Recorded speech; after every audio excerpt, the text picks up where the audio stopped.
అన్న నమస్తే. నమస్తే అన్న. ఏం పేరన్నా? పోతవా కిరణ్ కుమార్. కిరణ్ కుమార్. ఏం చేస్తారు కిరణ్ కుమార్ గారు? వ్యవసాయం చేస్తాను. వ్యవసాయం చేస్తారు. ఎట్లా ఉన్నది వ్యవసాయం సార్? బాగా కరువు వచ్చినది, అంత సబ్సిడీ పంటలు పడినాయా? జీరో ఏం లేదు. పంటలు వెళ్ళాను, వచ్చా కాలమే లేదా.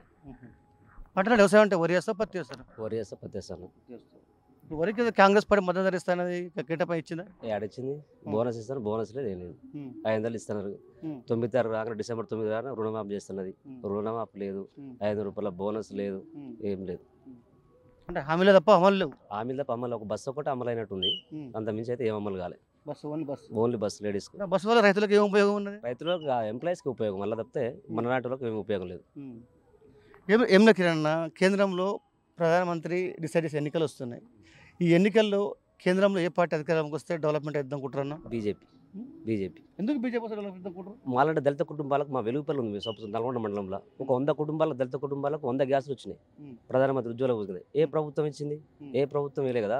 కాంగ్రెస్ ప్రభుత్వంలో ఉన్నప్పుడు ఎంత ఇచ్చింది? ఇది మన ఏదో 2000 3000 కట్టుకొని గ్యాస్ ఇచ్చారు. అసలు మన మోడీ వచ్చినాక ఫ్రీ గ్యాసులు, ఉజ్వల పథకం కింద ఫ్రీ గ్యాసులు, సబ్సిడీ 300 ఇస్తుంది, ఫ్రీ గ్యాసులు వస్తున్నాయి. ఏ ప్రభుత్వం ఇచ్చింది? ఏ ప్రభుత్వం ఇంతవరకు? కాంగ్రెస్ ప్రభుత్వం ఎన్ని సంవత్సరాలు పరిపాలించింది?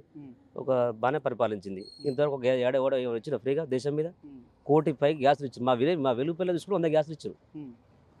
అది మోడీ మళ్ళీ మూడోసారి ప్రధానమంత్రి అవుతాడు.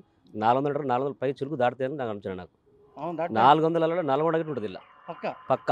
అంటే ఈ నల్గొండ చూసుకున్నట్టయితే నల్గొండ మొత్తం అందరు కాంగ్రెస్ కంచుకోట అంటారు. కానీ కోమరెడ్డి బ్రదర్స్, జానారెడ్డి బ్రదర్స్, ముగ్గురు, ఉత్తమ్ కుమార్ రెడ్డి, కంచల భూపారెడ్డి, మా సైరెడ్డి అని గెలవద్దు మరిగా. మొత్తం వెళ్ళేదన్న పరిపాలనగా మా బీజేపీ లేదా ఇక పక్కా ఈసారి బీజేపీ గెలుస్తుంది. 400 నల్గొండ ఉంటుంది పక్క కన్ఫర్మ్ బరాబర్. జనం మొత్తం బీజేపీ గుద్ది. అది అయోధ్యలో రామ మందిరం కట్టిరా మా ప్రధానమంత్రి మోడీ గారు చేసిండు. అవును, కాబట్టి పక్కా ఈసారి రామ మందిర నిర్మాణం అయిపోయింది. మన శ్రీరామ అందరు చేసుకురు, నాకు అక్షింతలు వచ్చినాయి. ఈసారి పక్కా బరాబర్ మోడీ మళ్ళీ మూడోసారి ప్రధానమంత్రి అవుతుండు. పర్ఫెక్ట్ కథ. నల్గొండ ఉంటుంది 400. నల్గొండ. ఓకే, థ్యాంక్ యూ అన్న. ఓకే.